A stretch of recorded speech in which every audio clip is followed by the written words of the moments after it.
anak kelas 12 IPA, apa kabar? Semoga selalu dalam keadaan sehat ya. Pada saat ini kita akan belajar kembali melanjutkan pelajaran kita mengenai turunan trigonometri. Sudah siap untuk belajar? Kalau begitu, ikuti Ibu Dian. Mari. Baiklah, kita akan belajar mengenai turunan trigonometri. Ada pengetahuan yang akan kalian pelajari adalah menggunakan prinsip turunan ke fungsi trigonometri sederhana. Kemudian, di keterampilannya kalian akan menyelesaikan masalah yang berkaitan dengan turunan fungsi trigonometri. Di peta konsepnya, di bab mengenai turunan fungsi trigonometri, kalian akan belajar pertama-tama rumus dasarnya. Kemudian turunan trigonometri dengan sudut AX tambah B, lalu turunan trigonometri yang berpangkat. Nah, apa sih definisi dari turunan trigonometri? Nah, kalau kita lihat, turunan dari suatu fungsi pada titik tertentu menjelaskan sifat-sifat fungsi yang mendekati nilai input. Sedangkan turunan trigonometri adalah persamaan turunan yang melibatkan fungsi-fungsi trigonometri seperti sin, cos, tan, kotangen, seken, dan kosek. Sifat-sifatnya, sifat-sifat fungsi trigonometri. Kalau F ini kita bacanya adalah fungsi.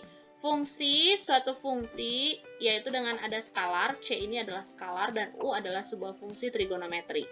Turunannya adalah f-aksen, kita namakan dia f-aksen. F-aksennya adalah C, skalarnya tetap, sedangkan ini turunan dari trigonometrinya.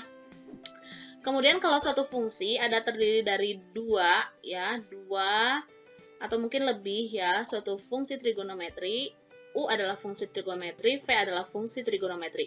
Jika dijumlahkan, maka turunannya adalah U aksen tambah V aksen. Jadi masing-masing saling diturunkan. Kemudian fungsi U kurang V, turunan dari U aksen kurang V aksen juga. Yang berbeda adalah perkalian. Kalau F adalah suatu fungsi U kali V, maka F aksen X atau turunan dari fungsi dalam X itu adalah U aksen kali V tambah U kali V aksen. Dan kalau pembagian fungsi U per V, maka turunannya adalah U kali V kurang U kali V aksen. U aksen tadi ya, saya ulang. U aksen kali V kurang U kali V aksen per V kuadrat ya. Jadi ini semuanya masing-masing U dan V-nya adalah fungsi yang masing-masing mempunyai turunan, yaitu U aksen dan V aksen, dan C adalah skalar ya. Skalar itu artinya tidak memiliki variabel.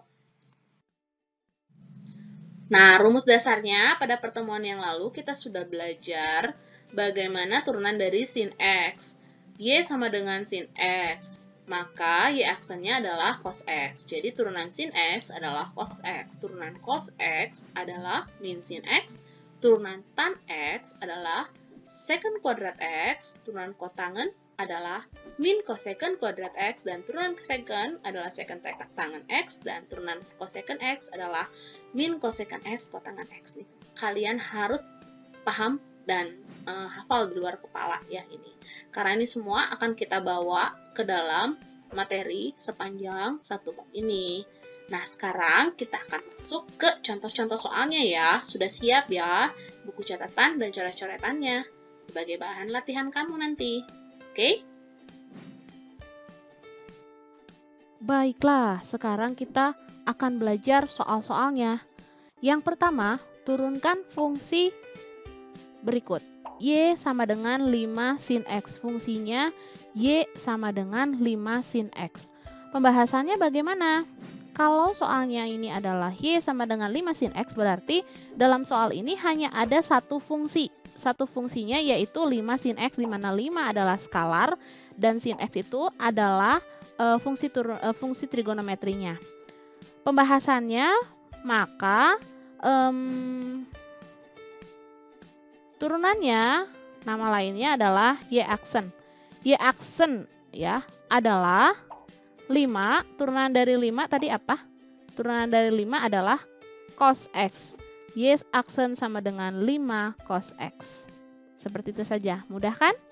Kemudian yang kedua adalah diberikan fungsi f(x) sama dengan 3 cos x. Tentukan nilai dari f aksen pi per 2. Jadi artinya kalau tadi yang di sini fungsinya hasilnya tetap 5 cos x, maka di soal yang nomor 2 ini ya, soal yang nomor 2 ini x-nya itu diganti menjadi pi per 2, sedangkan pi per 2 adalah 90 derajat. Jadi kalau misalnya soalnya adalah fx sama dengan 3 cos x, maka f aksen x dulu ya. F aksen x itu adalah tadi turunan dari sin adalah cos, sedangkan turunan cos adalah min sin. Maka f aksennya adalah 3 dikali min sin. 3 kali min sin x. Maka f aksen menjadi minnya maju ke depan jadi min 3 sin x. Kemudian untuk x-nya, untuk x sama dengan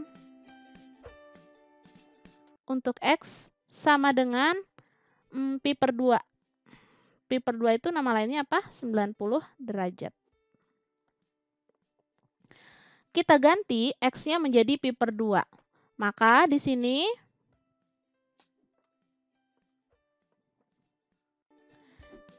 f aksen, kita ganti x-nya jadi pi per 2 ya. Pi per 2 sama dengan min 3 sin pi per 2 atau min 3 sin 90 adalah 1. Jadi min 3 dikali 1 sama dengan min 3. Nah, itu dia. Seperti itu ya. Inilah 2 soalnya. Kita akan lanjut lagi.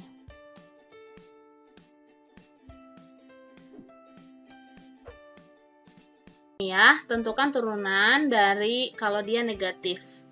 Gimana kalau negatif? Kalau dia itu fungsinya adalah y, berarti turunannya adalah y aksen ya. Kalau dia adalah fx, berarti turunannya adalah f aksen x. Seperti itu ya. Maka y aksen sama dengan min 4-nya tetap, turunan sin adalah cos x. Selesai deh. Berikutnya, y aksen adalah min 2, turunan cos adalah min sin x. Maka y aksen adalah, karena negatifnya 2 menjadi positif, 2 sin x. Selesai. Berikut ya. Soal berikutnya. Tentukan, kalau ini 2 suku ya, ini kita anggap ini U, yang ini adalah V. Tadi menurut ketetapan yang tadi, kalau Y adalah U tambah V, maka Y aksen adalah U aksen tambah V aksen. Jadi Y aksen adalah 4, turunan sin adalah cos X tambah 5, turunan cos adalah min sin, gitu ya. X. Maka ini sama dengan 4 cos X dikurang 5 sin X. Selesai. Oke, yang berikutnya. Kalau misalnya dia pengurangan ya, kalau misalnya Y itu adalah U dikurang V, berarti Y aksen adalah U aksen dikurang V aksen. Jadi Y aksen adalah 5 dikali turunan cos adalah min sin X. Kurang 3 turunan sin adalah cos X. Jadinya min 5 sin X dikurang 3 cos X. Selesai. Oke, gimana? Sudah paham? Sudah mengerti tentang soal-soalnya? Dipelajari ulang ya. Saya akan kasih latihan.